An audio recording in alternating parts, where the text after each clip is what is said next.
WhatsApp guys, welcome to एनियोलॉजी। हाँ पता है बहुत दिनों बाद वीडियो रिलीज़ कर रहा हूँ। असल में कुछ प्रॉब्लम थी घर में, इसीलिए वीडियो लाने में थोड़ा देर हो गया। क्यों? क्या हुई? अरे छोड़ो वो सब, अभी छोड़ो। अभी फॉल का सीज़न चल रहा है और बहुत सारे नए एनिमे और पुराने एनिमे के सीक्वल रिलीज़ हुए हैं। इसीलिए आज के वीडियो में हम बात करेंगे इस सीज़न के टॉप 15 एनिमे के बारे में। तो चलो ज़्यादा देरी नहीं करते, वैसे भी बहुत देर हो गई है। तो चलो आज का वीडियो शुरू किया जाए। तो नंबर 15 पे हमने जिस एनिमे को रखा है वो है Arifureta from common place to world strongest season 3। ये एनिमे मेरे पर्सनल फेवरेट एनिमेज में से एक है, क्योंकि इसी एनिमे के साथ मैंने एनिमे देखना शुरू किया था। और सच कहूँ तो अगर तुम लोग इसेकाई, रिवेंज और ओवर पावर्ड एनिमे देखना पसंद करते हो तो ये एनिमे तुम लोगों के लिए है। मैं हाईली रिकमेंड करूंगा कि ये एनिमे एक बार देख लो। और क्योंकि ये मेरा पर्सनल फेवरेट एनिमे है, इसीलिए मैं इसके बारे में कोई भी स्पॉइलर नहीं दूंगा या फिर कोई भी स्टोरी रिवील नहीं करूंगा। まさかあいつらはハウリョウだぞ。一役買ってもらうことになるぞ。初めに大切が増えて嬉しい。怒りの蹂躙劇が始まるのだと、帝国の歴史にその証を立ててやる。皆さん、さあパーティーの始まりだ。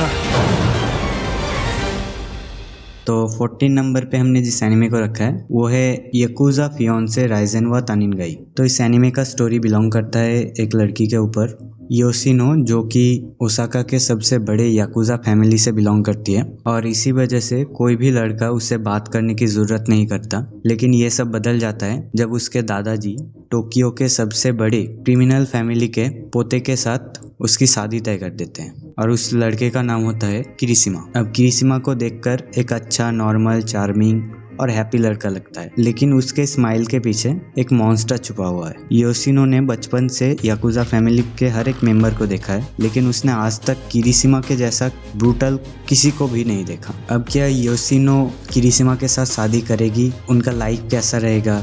शादी से पहले उन लोगों को क्या क्या मुश्किलों का सामना करना पड़ेगा, इसके ऊपर डिपेंड करके ये एनिमे बना है। अगर तुम लोगों को एक रोम कॉम एनिमे और थोड़ा क्रिमिनल वाइब पसंद है तो ये एनिमे तुम लोगों के लिए बेस्ट रहेगा।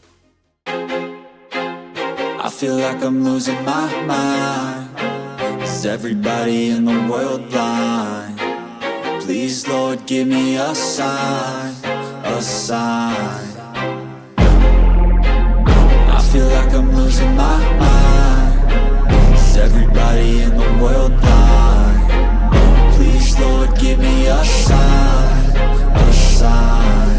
I wanna be the greatest. Everybody on the fake shit. I look around and feel like everybody is the fakest. I make this every day and I'm impatient, hoping one day I blow up from the basement. Statement, the top is so vacant. I don't hear shit that I think is amazing. Waiting for my day when I'm playing sold out shows for 1,000.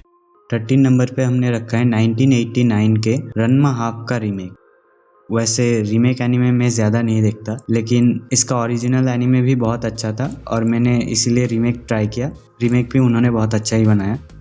तो हमारा main character रैनमा, जो कि एक लड़का है, लेकिन उसको एक प्रॉब्लम है कि वो एक हाफ लड़की भी है। समझ रहे हो? समझ रहे हो आप? समझ रहे हो? अरे नहीं यार, ट्रांस या फिर फूटा नहीं है। असल में चाइना में ट्रेनिंग के दौरान रैनमा और उसके पिताजी एक कर्ज पूल में गिर जाते हैं, जिसके वजह से जब भी उन दोनों के ऊपर ठंडा पानी गिरता है तब रैनमा एक लड़की में बदल जाती है और उसके पिताजी एक पांडा में बदल जाते हैं। अब कहानी में ट्विस्ट तब आता है जब रैनमा के पिताजी उसका शादी तय कर देते हैं। अब बेचारे रैनमा को अपना कर्ज का क्योर भी ढूंढना है और शादी के लिए उस लड़की को पटाना भी है। अब पूरा स्टोरी इसके ऊपर ही फॉलो करता है। और सच कहूँ तो जब मैंने इसका ओरिजिनल एनिमे देखा मुझे बहुत ही अच्छा लगा भाई। बहुत ही ज़्यादा कॉमेडी मिलेगा, उसके साथ रोमांस, थोड़ा सा हैरम टाइप का भी मिलता है तुम लोगों को, इसीलिए मैं रिकमेंड करूंगा भाई, देख लो।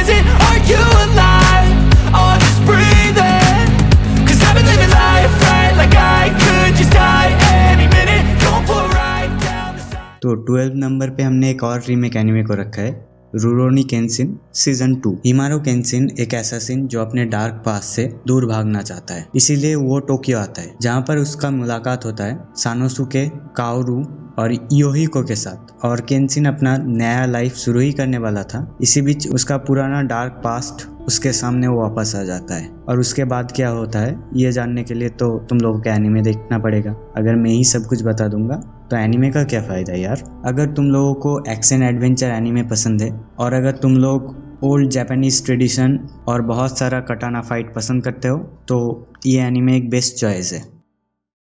剣心に会いたいよ。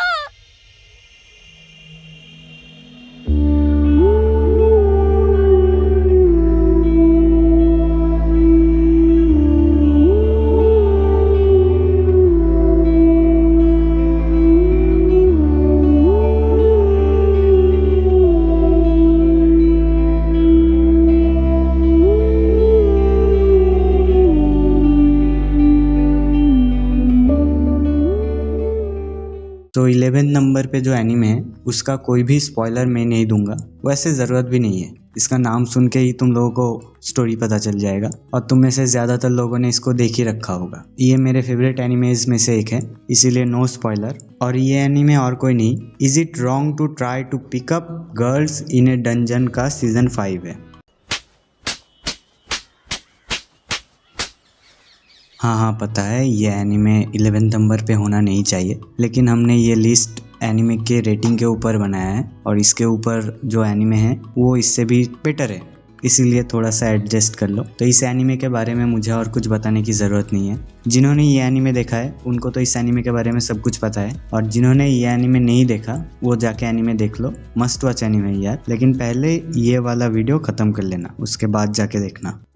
今度の女神祭、2人だけでデートしてください。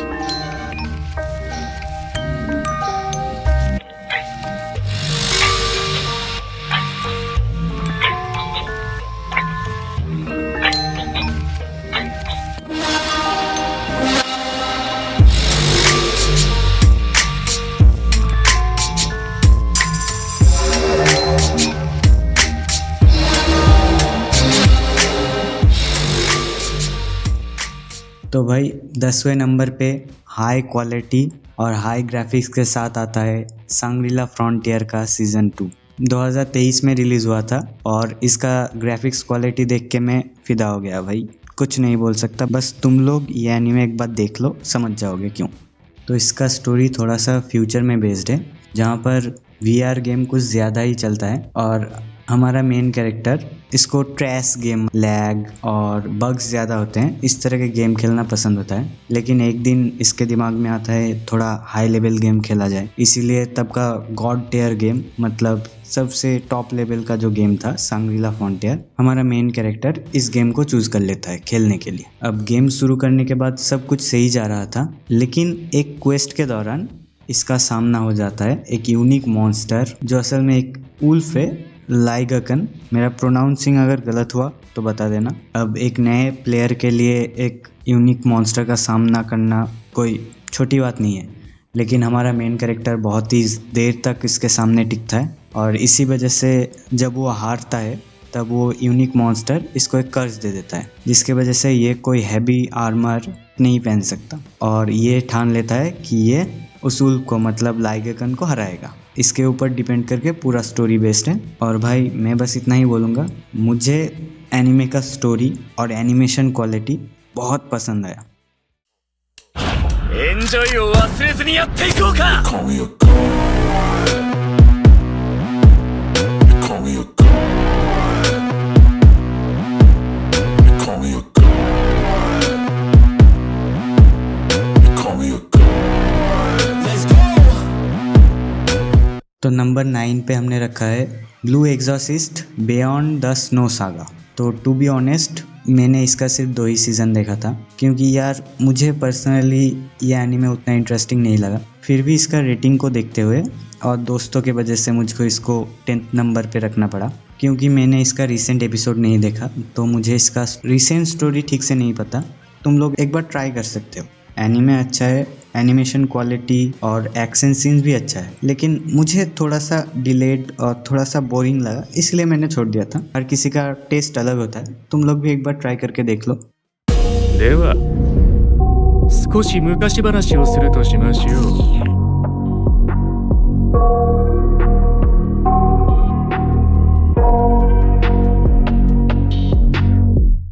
I got nightmares in my head, I fear that the thoughts build up until I can't hear, that my mind fills up into a creature, and it haunts me somewhere much deeper. Anxiety, filling up every space, no privacy. And silently, it could build and build until you finally see. Whoa, it's taking over, damn no closure, moving closer. No exposure, I just wanna be a loner. Some can't stay sober, looking over all their shoulders, like moving boulders just to get out of the home. It sucks, I've had enough, I don't wanna feel the stuck under the rug, all my problems that I shove.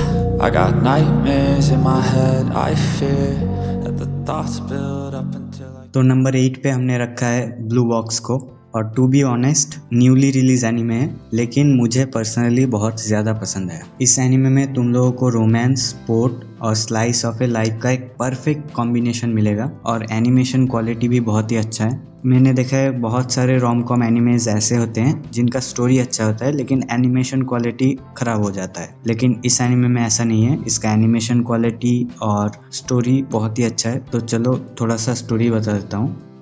हमारा main character एक badminton lover है, national level का कोई player नहीं है, उसका dream है national level का प्लेयर बनने का, और इसीलिए हर सुबह वो स्कूल के जिम में जाके ट्रेनिंग करता है, जहाँ पर उसकी मुलाकात होती है उसके एक अपर क्लासमेट लड़की के साथ। और उस लड़की का सपना है नेशनल लेवल का बास्केटबॉल प्लेयर बनने का, और उस लड़की का नेशनल लेवल प्लेयर बनने का जो हार्ड वर्क होता है वो देख के हमारे मेन कैरेक्टर को उस लड़की से प्यार हो जाता है। लेकिन हमारा मेन कैरेक्टर निकला साई लड़का, वो कभी खुलकर उससे बात नहीं कर पाता। लेकिन स्टोरी में ट्विस्ट तब आ जाता है जब कुछ कारणों की वजह से उस लड़की को हमारे मेन कैरेक्टर के घर में शिफ्ट होना पड़ता, मतलब वहाँ पर रहने जाती है वो। समझ रहे हो? समझ रहे हो आप? समझ रहे हो? अरे नहीं, वैसा कुछ भी नहीं हुआ है, नॉर्मल एनिमे है, एक बार ट्राई करना। 会いたい人が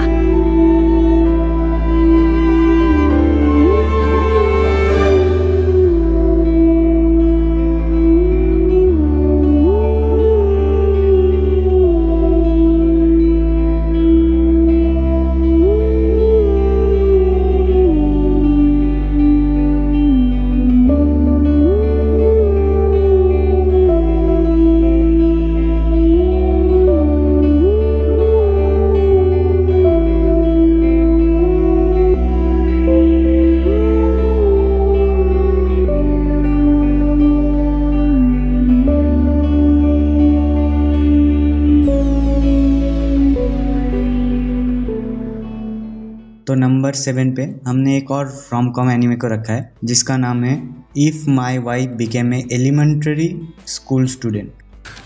तू समझा? हाँ। नहीं, तू समझा नहीं। कोई भी इस एनिमे को लॉली एनिमे नहीं बोलेगा, इस एनिमे का मेन टॉपिक लॉली नहीं है। तो हमारा मेन कैरेक्टर 10 साल पहले अपने वाइफ को खोने के बाद अपने बेटी का अच्छे से ख्याल रखना चाहती है, और इसके लिए उसने सिर्फ घर के खर्चे बढ़ा दिए हैं, मतलब कुछ ज़्यादा महंगे चीज़ें खरीदना और बेटी को महंगे महंगे गिफ्ट देना शुरू कर दिया। फिर भी उसके बेटी के साथ उसका रिश्ता कुछ ज़्यादा अच्छा नहीं हुआ। लेकिन कहानी में ट्विस्ट तब आता है जब एक दिन एक एलिमेंट्री क्लास की लड़की आती है और खुद को हमारे मेन कैरेक्टर के वाइफ का रीइंकार्नेशन बोलती है। पहले तो हमारे मेन कैरेक्टर और उसके बेटी को इन चीज़ों पर यकीन नहीं होता, लेकिन जब वो लड़की कुछ ऐसे डिटेल्स रिवील करते हैं जो सिर्फ उनके फैमिली को ही पता होना चाहिए, तब उनको उस लड़की के ऊपर यकीन हो जाता है। और उसके बाद क्या होता है ये जानने के लिए तुम लोग को एनीमे देखना पड़ेगा।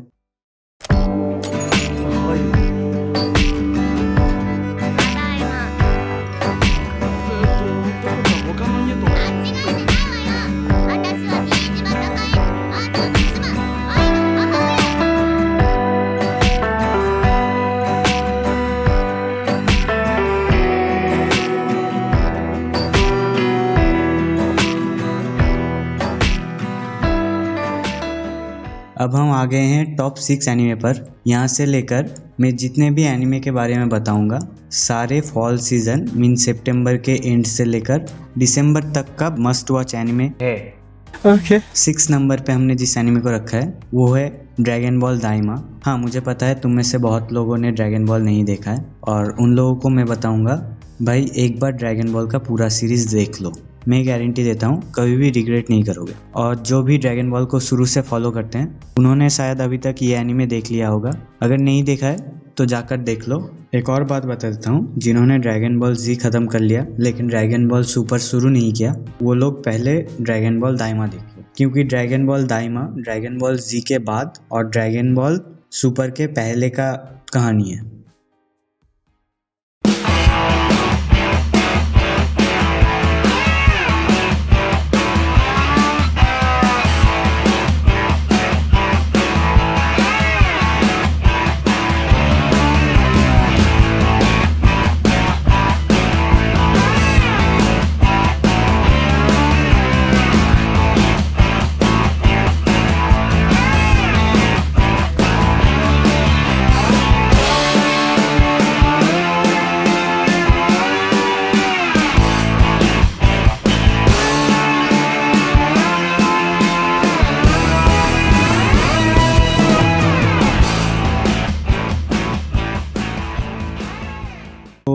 पांचवें नंबर पे है वन पीस फिशमैन आर्क रीमास्टर्ड। अब इससे पहले कि वन पीस फैन मुझे गाली दे, मैं पहले ही बता दूं मैं भी वन पीस फैन हूं। अगर बिग 3 में से मुझे किसी को चुनना है तो मैं वन पीस को ही चुनूंगा, लेकिन इस वाले रीमेक से मैं बहुत ही ज्यादा डिसअपॉइंटेड हूँ। अब ये दो फ्रेम देखो, लेफ्ट में जो है वो है ओरिजिनल और राइट में जो है वो है रीमास्टर्ड वाला। तुम लोगों को फर्क दिख रहा ही होगा और इसी वजह से मैं बहुत ही ज्यादा डिसअपॉइंटेड हूँ। मैंने तो पहले सोचा था कि इस लिस्ट में इसको रखूंगा ही नहीं, फिर मुझे रियलाइज हुआ भाई मैं भी तो वन पीस फैन हूँ, इसीलिए इसको नंबर 5 पे रखा है। और हाँ, स्टोरी के बारे में बात नहीं करूंगा क्योंकि वन पीस का स्टोरी जो लोग वन पीस नहीं देखते हैं उनको समझ में नहीं आएगा और जो लोग वन पीस देख चुके हैं उनको इसका स्टोरी पता ही है क्योंकि ये रिमास्टर्ड वर्जन है। तो चलो सीधा नेक्स्ट एनीमे की तरफ बढ़ते हैं। तो 4th नंबर पे हमने रखा है दन को। न्यूली रिलीज एनीमे है लेकिन आते ही भाई एनिमेशन क्वालिटी और स्टोरी ने मेरा दिल जीत लिया। समझ रहे हो? समझ रहे हो आप?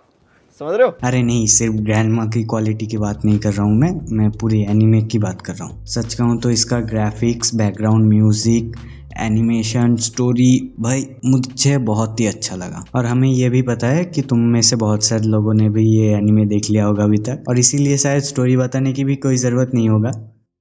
信じるわ宇宙人自分も幽霊信じます Swagger down the street with your red lips and funky beat. You better hold your head up to the sky. I'm gonna roll with you till the day I die.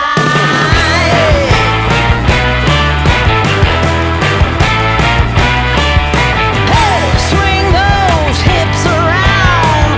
Can't stop, roll back down. My ladies, short, tall, thin or wide, always down and ready to ride.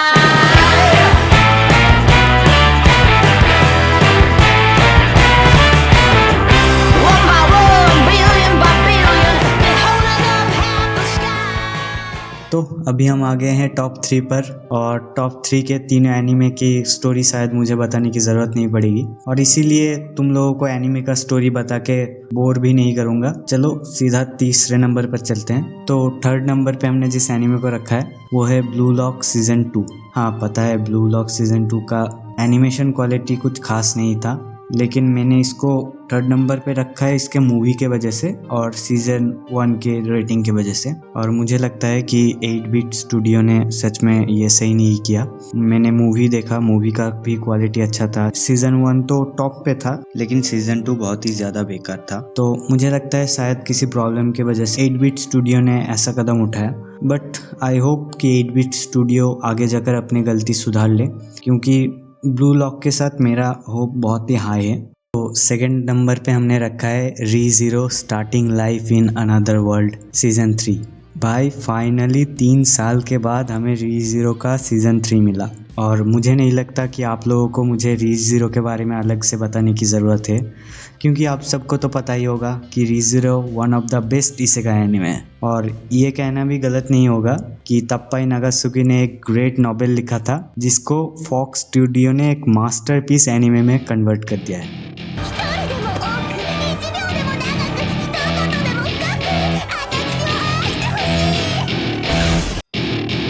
Welcome to my party, we're just getting started. A life is a dream or a nightmare scarring. Hand me a drink cause I think I'm going all in. Get me a shrink who can catch me when I'm falling. Cover up my scars, flip the handlebars. Crashing in my car, wake up in a bar. I'll be a superstar, just on my avatar. This world is so bizarre, empty out the reservoir. Yeah, I'm taking 6 shots, yeah, straight to the face. And I wanna get lost, I'm sick of this place. Don't know how to stop when I'm feeling this way. So I'm taking 6 shots till I'm feeling okay. I think I'm going crazy, don't think I'll get home safe. So I'm taking 6 shots, all straight to the face. I'm taking 6 shots, are you coming with me?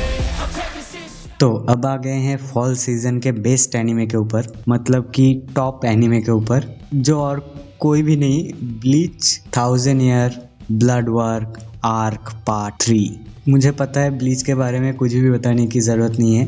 Bleach के recent episode, मतलब जब से 1000 year blood war शुरू हुआ है तब से भाई एनिमेशन का जो तड़का इन्होंने दिया है वो और किसी भी एनिमे में मैंने नहीं देखा। और भाई इस सीज़न के बारे में क्या ही बताऊं, तुम बस ये क्लिप देख लो, बस समझ जाओगे।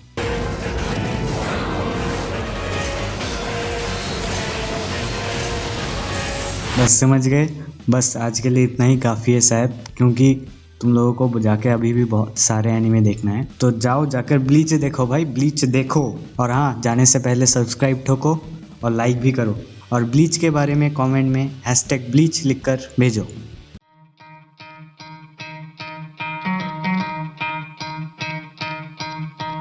You could try to play, but you're never gonna beat me. Look the other way, what I'm doing ain't easy. Bloody hands stained from the people who deceive me. Muddy hands break through the chains, go free me. Looking for change, looking for pain. Pulling a mob, pushing a train. I'll never stop, stick to a lane. Pick up the pieces and go rearrange.